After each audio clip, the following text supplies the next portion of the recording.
Hello and welcome back. I am really glad you're here. This week's topic is a pretty heavy one, so I just want to put that out there. I am talking about depression and anxiety. I want to talk about it from a personal perspective, which I always try to do on this podcast to give things some context and some relevance. I want to talk about it more from just kind of what you may see in your kiddo that you might not recognize as depression or anxiety. And then, of course, I want to give you some strategies, things that you can do if you're concerned about your kiddo. I've heard it said that depression comes from our brain being stuck in the past, and anxiety comes from our brain being stuck in the future. And I think that's such a great description. I also know that depression and anxiety are very difficult for people to understand if they have not experienced them. I know that that's a pretty common situation, is that people who have never experienced one or both of them have a hard time understanding what it feels like, how it can affect you. And so if you're listening and you are in that group where this is not something that you have a personal association with, I'm really glad that you're here, because that means that you're here to learn more about it. It may also mean that you're here because you are concerned about how it might be affecting your kiddo. So no matter what, I'm really glad that you're here to learn more about it. So I'm going to start with depression. I like doing things in chronological order. And so going back to what I said earlier about depression being, focused on the past, we'll start there. I think some things that are not always easily understood about depression are how it can completely take over your thought process. When you are in a depressive state, you can have thoughts that you would never have if your mindset and mentality was healthy. You can very easily get caught in thought spirals, where things just build and build and build. In my opinion and my experience, it's much easier to give in to depression than to try to fight your way out of it. It's much easier to just succumb to the thoughts that are going on in your head, to the feelings that you're having, to the way that you're perceiving the world, than it is to choose to talk to someone, or choose to make a medical appointment, or choose to take your medication, or choose to get out of bed.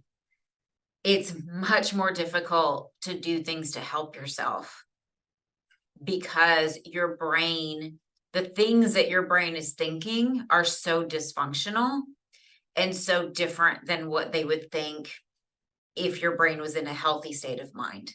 When I was a teenager, I did not know this until later, I was really struggling with depression. I did not know that's what it was. For me, I was very moody. I was very unhappy. I was lying. I was sneaking out. I was smoking, drinking. This is when I was in high school. I was just chronically unhappy.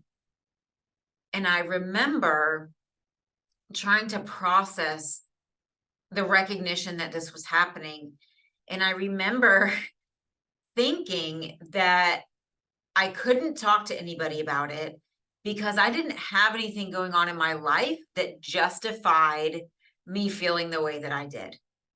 I had both my parents. We had a house.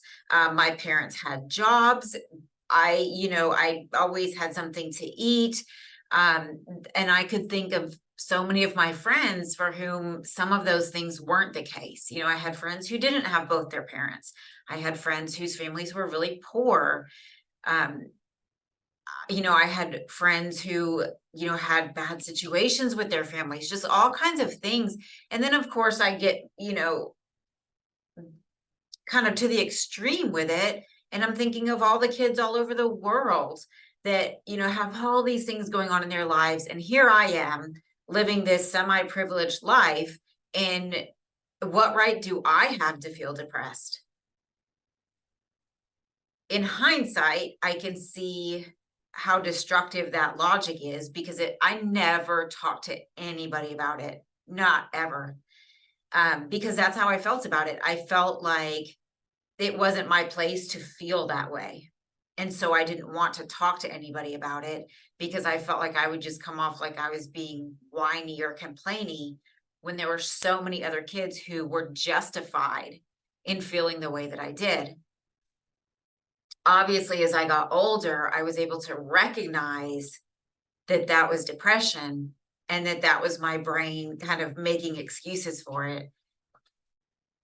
And so I never talked to anybody about it. I never got any kind of intervention or help or treatment. And because of my personality, the way that it showed up for me is I was moody, I was disrespectful to my parents, I was argumentative, I was, lying and all these things, which isn't typically viewed as depression. But this is a form of depression. This is how some people show up when they're depressed, me being one of those people. And part of it was that I was always struggling with how I was feeling versus the thought that I didn't have the right to feel this way. And so there was this internal battle happening in my brain. So that was my experience with depression. And for most people who have depression, it's not a one-time thing. It's something that can come and go. There are certain things that can cause it to be more severe. It may change situationally throughout your life. Different physical, hormones and menopause and things like that can affect it. Puberty when you're younger. There's lots of things that can affect how it's showing up or when it's showing up. But I don't think there's many people who just have one time in their life where they struggle with depression. I think it can be brought on for sure by something difficult that happens, but I'm not sure that we ever completely move past it. Part of the reason that I chose this topic is because I'm struggling with it a little bit right now. I moved to a new state less than 2 months ago. It's been about 6 weeks, I guess. About 6 weeks ago from when I'm recording this, I moved to a new state by myself. Didn't know anybody here. I moved to be part of a program. I moved by myself, don't know anybody here. And it has affected me more than I expected it to, mainly in terms of my routines.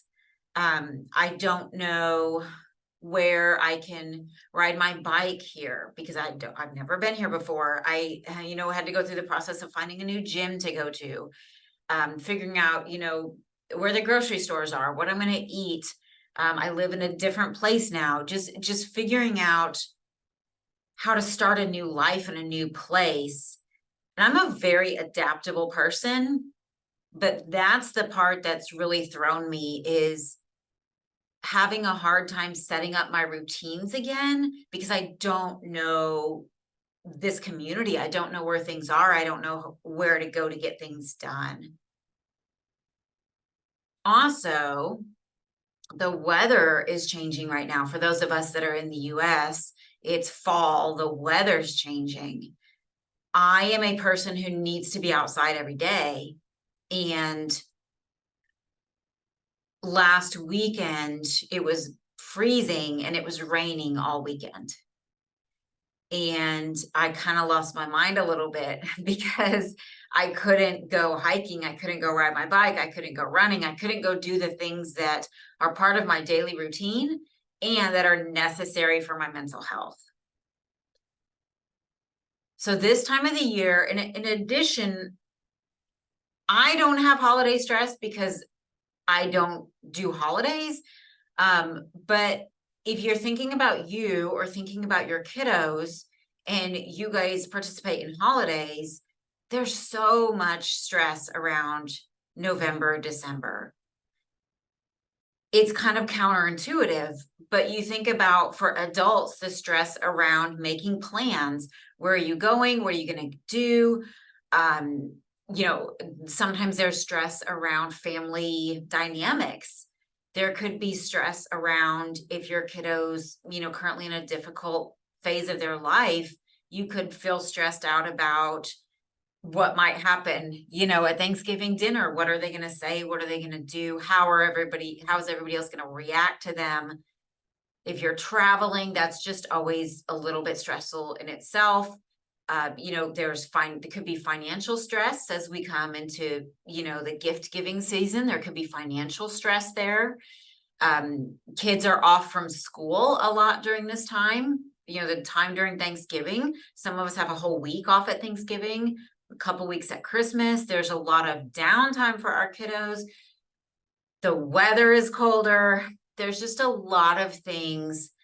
School, the weeks before the holiday break, schools tend to do more laid back casual stuff. And that's actually, for a lot of our kids, is very difficult for them because it's out of routine, it's off structure. It can be kind of chaotic, it can be kind of overwhelming. So the last few days before the break may actually be kind of stressful and chaotic for them. So just understanding that pretty much everybody experiences heightened levels of stress November, December.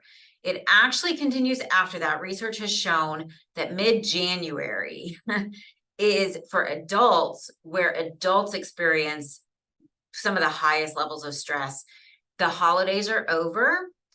Mid-January is when people tend to get credit card statements from the money they spent over the holidays, travel, gifts, those kinds of things. The weather is pretty crummy for those of us, you know, in places where it's winter, you know, over December, January, February. For kids, there's not another school break coming up. We go January, February, usually 8 weeks at least before we get to spring break. So there's not another break coming up. When we come back from the holidays, in the US, we are hitting state testing pretty hard. It's just January tends to be kind of a gloomy time. So I'm saying all this just so we can be prepared, so that we can kind of have at least we can maybe start to notice and recognize if our kids are having a hard time, and we know some of the things that may be causing that. So that's kind of my intro to the concept of depression. Anxiety is worry about, I've also heard anxiety described as worrying about a future that doesn't exist. It's like you're creating a negative future for yourself by worrying, by being anxious. Anxiety can also look really different than what people expect. Often the stereotypical version of anxiety is somebody that's withdrawn. Shy is a really common word. If you haven't heard me say this before, I don't believe in the concept of shy. I believe that shy is social anxiety. I don't believe there's such a thing as being shy. There's such a thing as being introverted, but that's different than shy. Anxiety is when we start to worry and experience fear of things that we think might happen.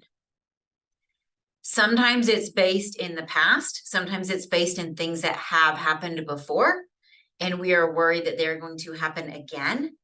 Sometimes it's not tied to anything from the past. Sometimes it's just this thought that we have, and then we can't let go of it.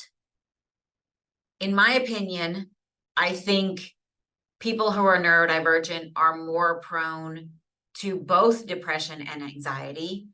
I don't do research before I do this podcast, but I'm sure if I were to look that up, that research would back that up as well.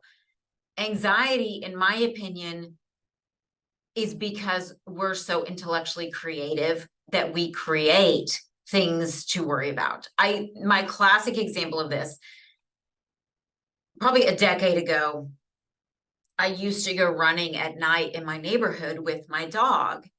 And around one corner, it was a residential neighborhood, so there's only lights on the corners. I remember we would turn one corner by the house, and there was a truck that was parked in the driveway, but it stuck out a little bit into the road.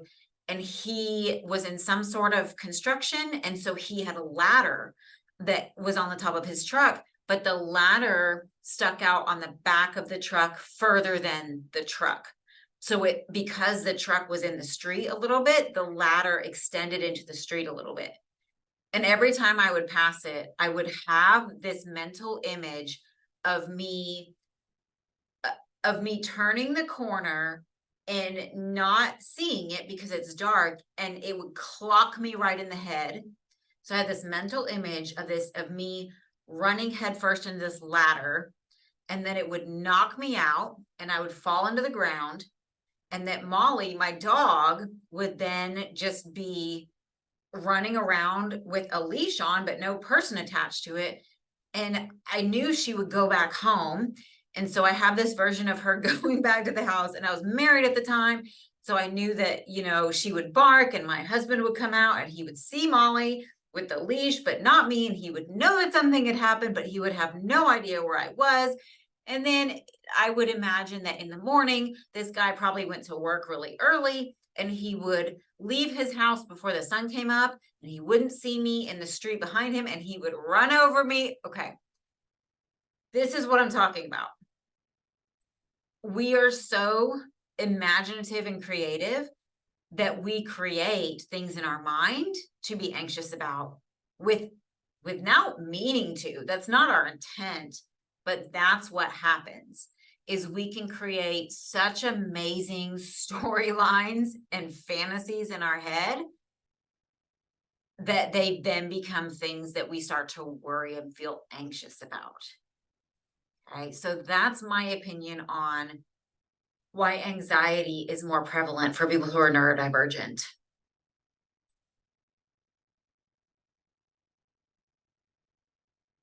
Anxiety can be general. It can just be, there's kind of always something that somebody is anxious or worried about, or it can be specific. There can be specific things.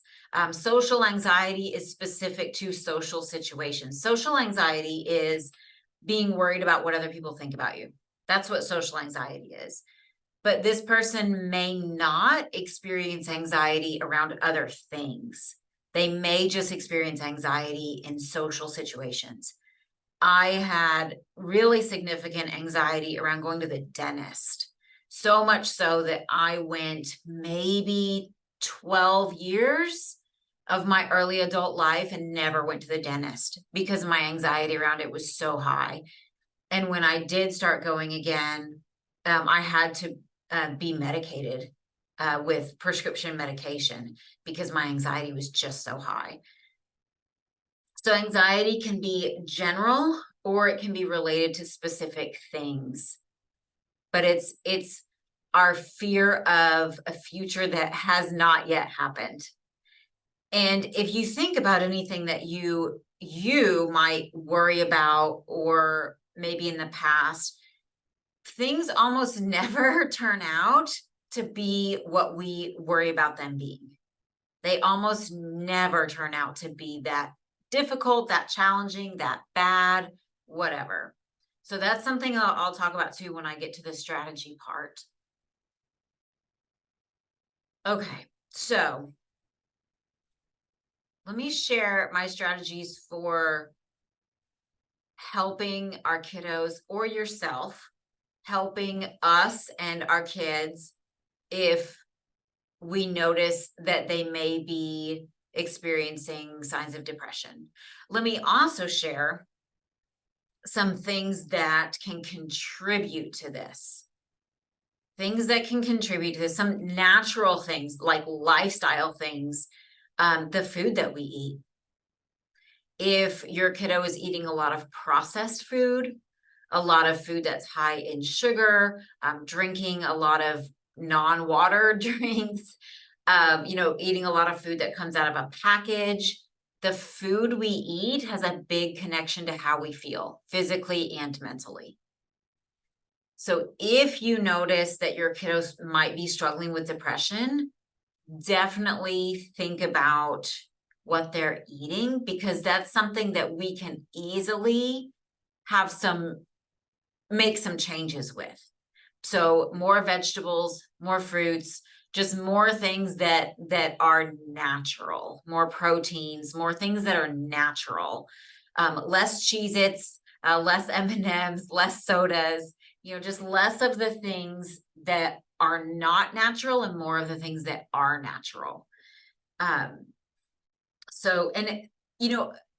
One of the challenges with depression is that when we feel crummy, instead of going towards healthy habits, we tend to gravitate toward unhealthy habits.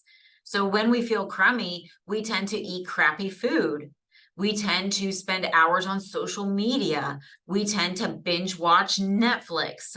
We tend to not leave the house. We tend to not do hygiene routines.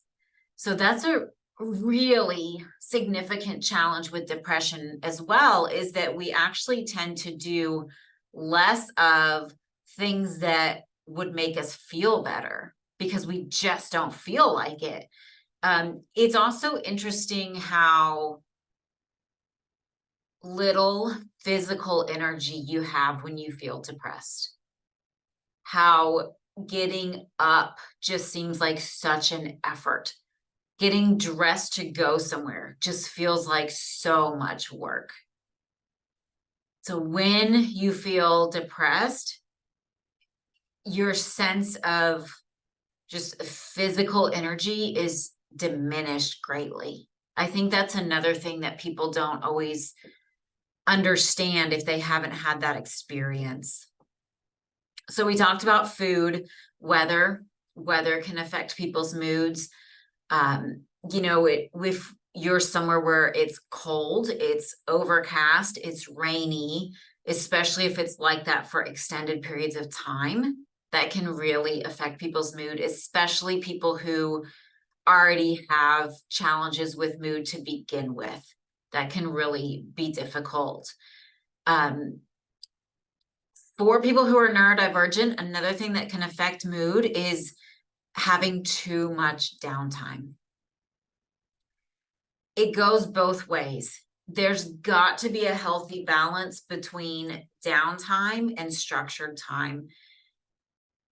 For me personally, I have learned how to schedule my time so that I don't have days that are overwhelming, but I also don't have days with nothing scheduled, because I don't do well with either one of those. I get, kind of overwhelmed on the days where I have a lot going on.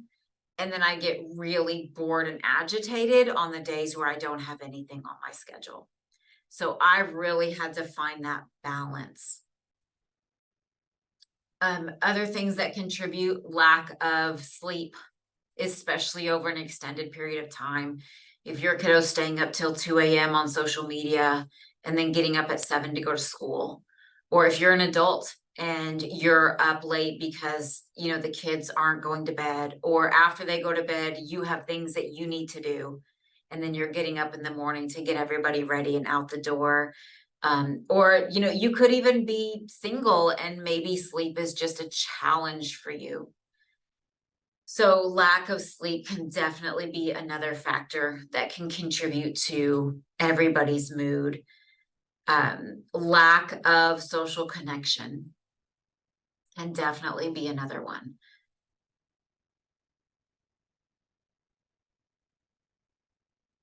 By social connection, things outside of our immediate family. If your kiddo doesn't have time during the week where they're connecting to other kids in a non-contrived way, so outside of the school day, outside of their time with the family, if they don't have other times during the week where they're connecting to other kids, there's a good chance that it's just going to affect their mood. Human beings are social creatures. Even if your child is autistic, even if your child has ADHD, they are a social creature. Their diagnosis does not affect that. It affects their ability to interact with other people in a way that's socially successful, but it doesn't affect their desire and their need for social interactions. So this could be getting them in extracurricular activities, clubs, groups, hanging out with even things if your kid's younger, going to a playground on the weekends, right? That gets them around other kids that they can engage with. So just finding opportunities for them to be around other kids that are not part of school and not part of your immediate family. So other opportunities for social engagement. Okay, so those are some factors that may contribute to depression in our kiddos and in ourselves. So let me tell you some of my strategies for supporting all of us if we feel like we're struggling with mood regulation and depression. My number one strategy when I feel myself really like getting in a rut is to move. And when I say that to myself, it is in all capital letters with an exclamation point on the end. Move. And this could mean so many different things. If the weather's nice, it means I'm going to get myself outside. Luckily, where I am now, I'm just a few minutes away from a really popular hiking area where I have gotten lost a couple times already and gone hiking for 2 hours, which is awesome. So it could mean get up, get outside, do something, move yourself. If going outside isn't an option, maybe it's nighttime, maybe it's bad weather, get up and go wash the dishes. Get up and go play with the dog. Get up and go organize your bookshelf. Do something. Get up from where you are and go do something different. Okay, so that's my number one is move. The longer we stay in the activity and the environment that we're in, the more we're going to just keep spiraling. So get up and move. Go do something. Another one is sunlight. Again, now that we're getting to where the weather is changing, for our younger kids, they mostly have recess every day. It's a great opportunity for them to get that exposure.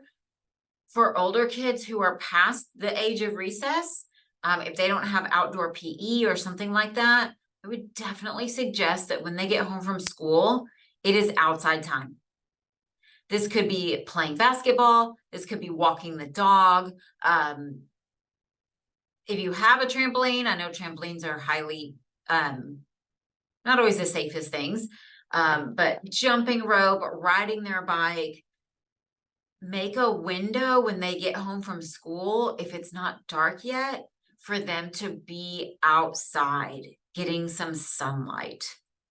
If it's not part of their day already, make it part of their day. We all need sunlight. Exercise, which if we can build exercise into our day, we are already ahead of the game. If we're doing it proactively instead of reactively, we're going to be in a much better situation mentally and emotionally. And that's been a big thing that I've been doing is I've been testing out different gyms. And so it gives me I'm going in the mornings, and so it gives me just that way to start my day with exercise. It is difficult to exercise moderate or higher and still feel symptoms of depression at the same time, because exercise is naturally boosting our good mood things. I don't know all the scientific stuff behind it, but it's difficult to exercise moderately to, higher intensity and still be thinking all those thoughts. Usually it gives us a break from that. So the important thing about exercise is that whatever it is that you or your kiddo is going to do for exercise needs to be something that you enjoy. Because if you don't enjoy it, it's probably going to have the opposite effect. An interesting example for me lately, I have been a triathlete for 10 years. So I compete in triathlons, which is swimming, biking, and running. I've been doing that for 10 years. And recently, in the last couple months or so, I am really no longer enjoying running. It is just not fun for me anymore. I actually get physical symptoms in my stomach when I'm planning to go for a run that I know are all in my head, because it only happens on days that I'm planning to go for a run. And I decided 2 days ago, yesterday, that there's no reason for me to keep going for runs. I no longer enjoy it. It is causing physical symptoms in my body. Maybe I'll come back to it later, but there's no reason for me to keep trying to make myself go run 3 days a week when I do not enjoy it anymore. I love riding my bike. I love going hiking. I love going to yoga. So I'm going to do more of those things, and I'm going to quit running for a while. So whatever exercise you or your kiddo choose, it needs to be something they enjoy. Swimming, maybe there's a YMCA or a gym where your kiddo can get in the pool. So swimming, running, riding their bike, shooting hoops, jumping rope, just whatever is fun for them, walking the dog, something that they enjoy.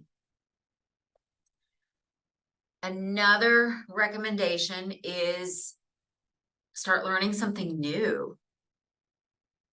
I'm working on 3 languages on Duolingo, and so I practice them twice a day. I alternate between them, but twice a day I'm on Duolingo working on my languages, and it's super cool. So what's a new hobby or interest that your kiddo could spend some time learning about? And if they feel like they're kind of in a funk, how can we transition that energy into this hobby or interest? It might be watching YouTube videos. It might be finding events that might be happening in your area that they can go check out. Like the Duolingo example, it might be something that they can actively be learning about online through an app or a program. But how can we engage our brains in learning instead of perseverating on the things, on these thought cycles we get caught in? How can we engage in positive thought cycles instead through learning? If your kiddo is creative, which most of our kiddos are, what is their creative outlet? Is it drawing? Is it painting? Is it building Legos? What is their thing that they're really creative at? And let's do more of that. Again, even if it's doing it out in the community, going to a painting class, joining a Lego club, how can we get them more engaged in these creative outlets that they enjoy? Another suggestion I have is music. This one is pretty new to me. On my music app, I'm not a Spotify person, I'm an Apple Music person. And I know that that's like not having an iPhone these days, but whatever. So I made myself a playlist, and it has here's what I think is important on this playlist. It is songs that are upbeat and positive, and it is songs that are motivating to me because of what the song is about. So those are my two criteria for songs that go on my playlist. They have to be upbeat and positive, and they are about things that are motivating to me. And that's going to be different to everybody. For our kiddos, maybe it's just upbeat and positive. Maybe there's not really songs that are, there's not really songs about getting that college application in, or, making the tennis team. So maybe it's just songs that are upbeat and positive, but nothing that has words that are, negative about other people. So no breakup songs, no the world is ending songs, none of that stuff. I actually, so I was in high school in the late 90s, and I've noticed recently that all the music I used to love so much, I don't anymore. Most of it I don't, because so much, it's like the emo, right? If you're around my age, the emo music, it's dark. It's too much negative emotion for me now. I don't actually enjoy it anymore. The music itself tends to be more heavy. The things that people are singing about tends to be more heavy. I just don't want to listen to it anymore. There's a few exceptions, but a lot of the music that I've listened to for the last 20 plus years, I'm over it, because it doesn't make me feel good. It kind of brings me down. So my playlist, I play it every morning when I get up.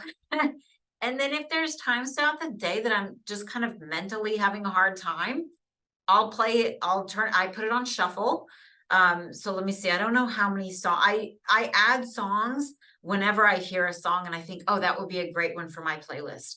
I will add it. So my playlist, it doesn't give me a number. Oh, there we go. 59 songs. There's 59 songs in my playlist. It's almost 4 hours long.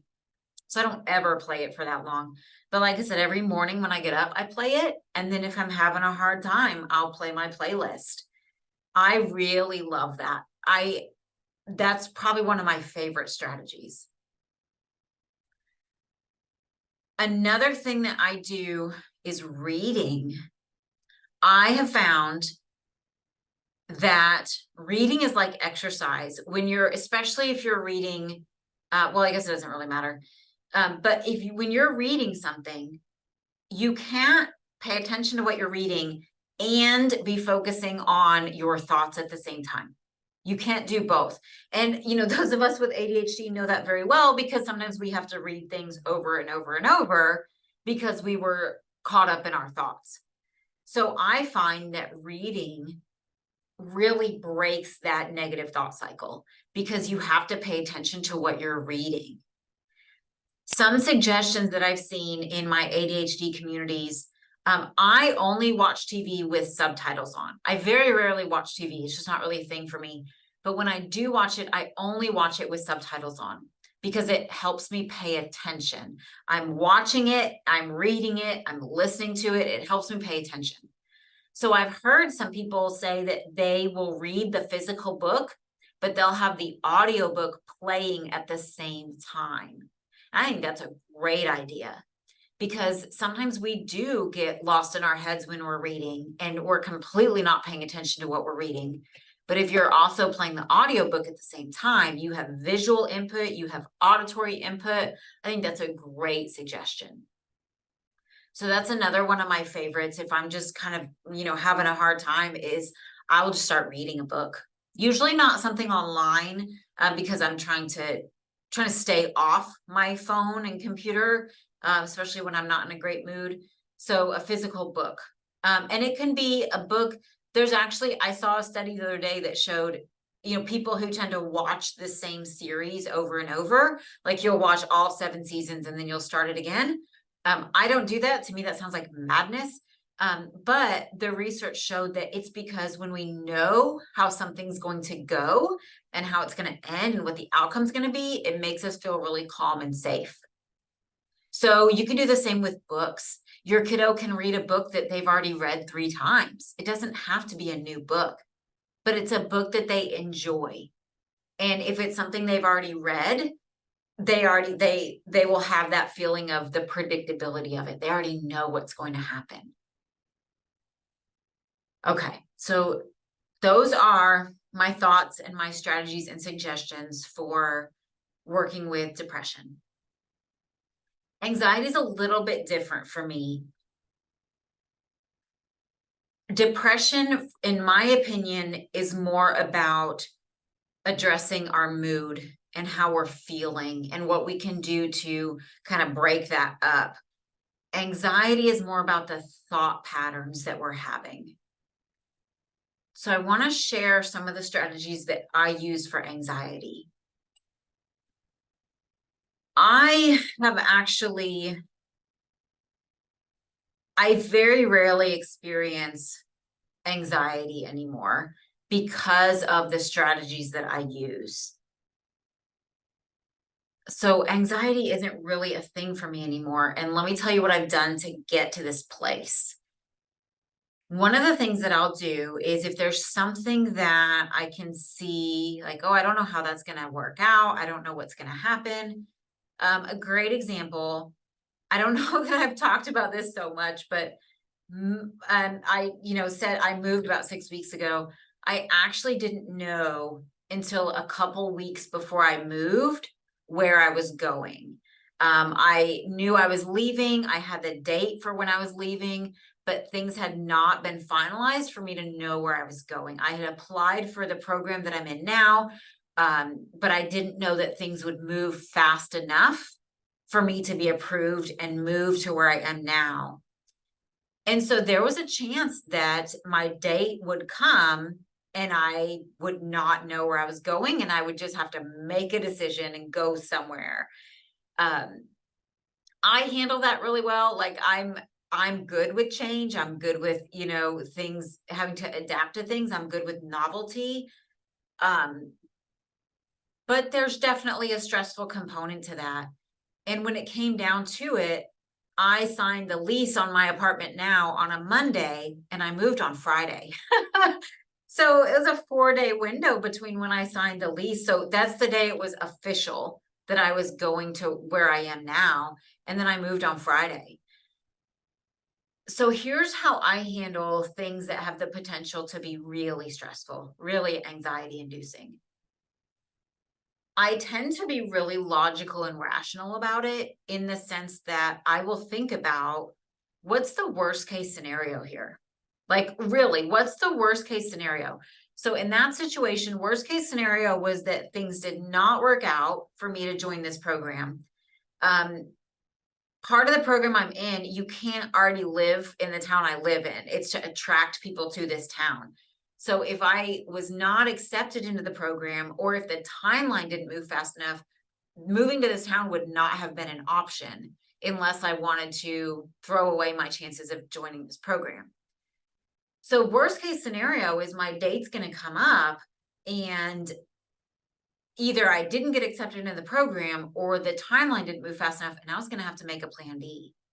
So that was my worst case scenario. So then what I'll do is run through the logistics of that. Okay, let's say that that's what's going to happen. What am I going to do if that's what happens? And so I had a couple contingency plans in mind.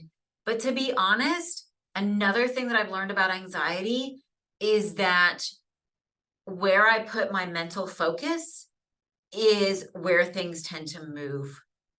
And so I did not put a lot of mental focus on having a plan B. I honestly did not identify another place to move to.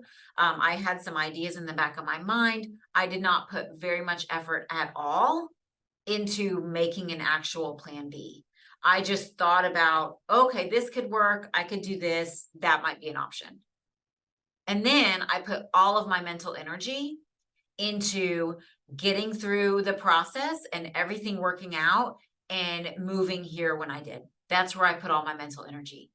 I put it all on what I want and not what I don't want. And that's a really important thing with anxiety. all of our anxious energy is going towards something we don't want, but that's where all of our energy is going. And so we have to be able to flip that. We have to be able to put our energy toward the things that we do want. So that's one of my strategies, is think about the worst case scenario and make a contingency plan and have it in your mind, but then turn away from it and put all your effort into what you do want. If it doesn't work out, you have already thought about other options, but don't dwell on them. Put your effort into what you do want to happen. I also will think about certain scenarios and think, okay, so I'm a little worried that this might happen. Is that likely? Is it reasonable to think that that might happen? Because a lot of the things that we think about, it's not reasonable. It's not likely to happen. And so that's really helpful also, to just be like, that's not really even a reasonable thought. Thank you, brain, for warning me. Thank you, brain, for trying to protect me. That's not a reasonable thought. And then I do this funny thing. I don't know where this came from, but it amuses me and I find it very helpful. So going back to my housing situation, my worst case scenario was that I would be without a place to live. That was my worst case scenario. And I have a precious, precious kitty cat. And so that would have been a bit of a challenge if we had ended up without a place to live. And I don't mean, I definitely could have just gone and got an apartment somewhere. I don't mean I don't have the means to have a place to live, but it was a transition period for me. And I didn't want to live somewhere transitionally. I wanted to either get into this program and move here or not and have another place to move to. I didn't want to be doing anything transitionally. So my worst case scenario was that we would not have a place to live, even if it was just for a period of time. And so what I do when I think about the worst case scenario is I laugh and I say, I'm really glad that's not going to happen. And then I do not allow myself to perseverate on it. So I thought, man, there's a chance that my kitty cat and I are not going to have a place to live. But you know what? I am really glad that's not going to happen. And then I move on. And I put my energy into getting into this program, moving to this town. Okay, so another strategy I want to share. This is probably one of the coolest things I've ever learned about psychology. And I'll tell you how I've used it. There is a concept that anxiety and excitement are the same physically. You feel the same way physically if you're anxious or if you're excited. The difference is the story that you're telling yourself about the situation. That's the only difference between anxiety and excitement, is the story that you're telling yourself. So when I learned this, it's been probably a decade ago since I learned this. I was dealing with all the dental stuff. Because I had not gone to the dentist for so long, when I did start going again, I had to have major work done. I had to have root canals. I had to have fillings. I mean, major. I think I had 6 different appointments for surgeries or, just stuff happening in my mouth. It was so stressful at the time. And I learned about this strategy and I started using it to go to the dentist. And at the time, I was having to take prescription medication just to go to the dentist. I didn't take it any other time. It was prescribed to me just for going to the dentist. And at the dentist, I had to have the gas. So both of those, the medication just to get me in the door, and then I had to have the gas just to help me function while I was there. So I started using this strategy and really just, reframing the way I thought about going to the dentist and, telling myself things like, I'm really excited that I'm finally getting my teeth, in order. I'm really excited that They're able to do things that will protect my teeth in the future. I'm really excited that I'm finally, getting this taken care of. The people at my dentist office were really kind and really took good care of me. I'm really excited that I have these people taking such good care of me. Once I started doing that, I have not taken medication again, and I have not had gas at the dentist office again. And I had a situation maybe a year and a half ago. I had to have a tooth removed, surgically removed. It actually broke in my mouth. And so they had to go in and remove the part of it that was still in my gum. And that I was actually out of commission for a week when that happened. Whatever. But it was a pretty big deal. And I didn't have any medication related to anxiety for it. I didn't have the gas for it. I just went in like a normal person, and had my procedure done. So that strategy to me is life changing. It really is. And I even use it,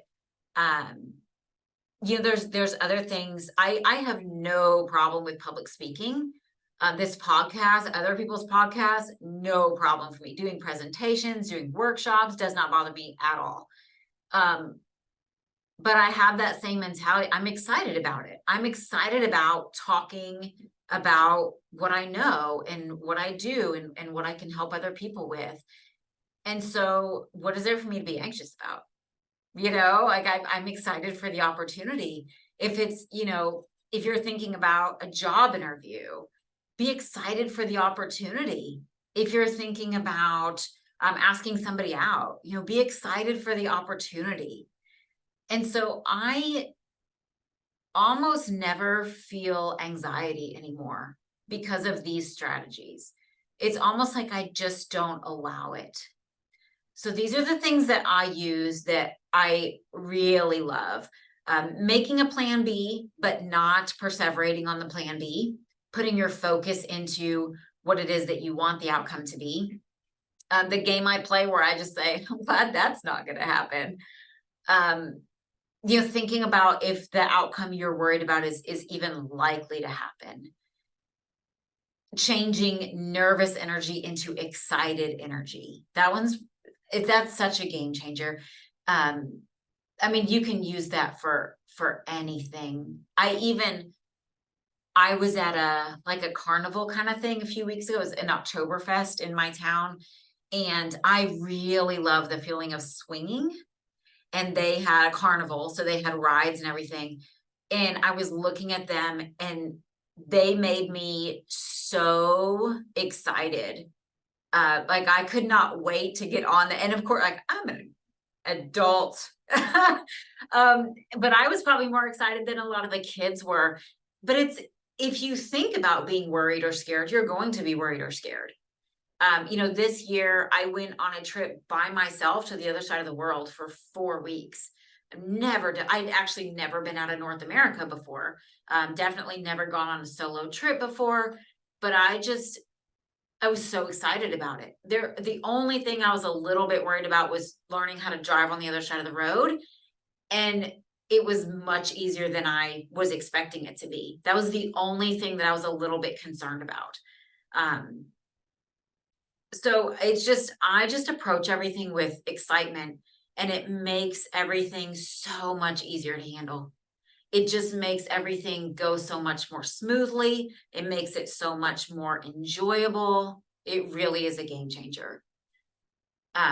One more note that I want to add about anxiety is that little people feel and feed off the emotions of their big people. So that could be teachers, that could be parents, whatever your role is. If you are giving your kiddo a reason to believe there's something to be anxious about, they are going to be anxious about it. We as the adults have to be able to control our own thought processes and our own emotions as much as possible, even if we're pretending, even if we're faking it till we make it, even if it's not real. If you believe there's a reason to be freaked out about something, your kiddo will believe there's a reason to be freaked out about it too. So it could be going to a new school, right? Maybe your kiddo had a transition this year. It could be family dynamics changing. Maybe there's a divorce happening, or maybe you're moving in with, a significant other. Maybe there's other kids coming into the picture. Maybe you guys are going on a trip for the holidays and that's something different. If you talk about this event as positively as possible, naturally, so we don't have to be over the top about it, but how can we talk about this event as positively as possible and change our own anxiety into excitement? And how can we talk about this in a way that sets our kids up in the healthiest mental space possible? Because if we're talking about how worried we are, or if we're talking about, the weather's going to be really bad, and, I don't really want to drive a car in that weather, or, I don't know where we're going to live. I don't really want to live by myself. I'm nervous of, even if you're saying it around, I'm nervous about him going to middle school. What if the other kids pick on him? Your kiddo is absorbing everything that you're saying and feeling like a sponge. And it's going to permeate their own emotions and thoughts, and they're going to take on your emotions and thoughts as their own. So instead, this is so cool that you're going to middle school. You're going to have classes that you didn't have in elementary school. You're going to meet kids that you didn't know in elementary school. So much cool stuff that you're going to learn about in middle school. And if there's any challenges that come up, we'll handle them. But it's so cool. Man, you're going to high school. You're going to get to be in some clubs that you didn't get to do in middle school. There's so many opportunities in high school for you to do new things. There may even be some kids that you didn't know in middle school. That's really cool that you're going to be in high school. Yeah, we're going to move into a different house. Not sure yet where it's going to be or what it's going to look like, but it's going to be a new adventure, right? Isn't that cool? It's going to be a new adventure for us. There's probably going to be some challenges, right? We're not going to be used to the house. It might be in a new place. There's probably going to be some things we might not like about it, but it's a new adventure. Isn't that cool that we get to have that new adventure? So the more that we can practice these strategies and help our kids practice these strategies, the less they will take on everybody else's fear and worry and anxiety.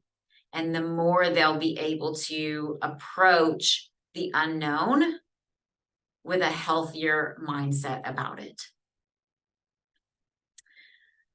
Okay, I think that's everything that I have to say on this episode. So hopefully it helped you maybe see things in a new way if this isn't something that's familiar to you.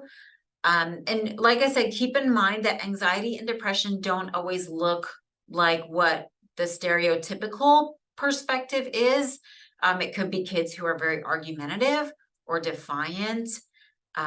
It could be, anxiety can even look like kids who are over the top.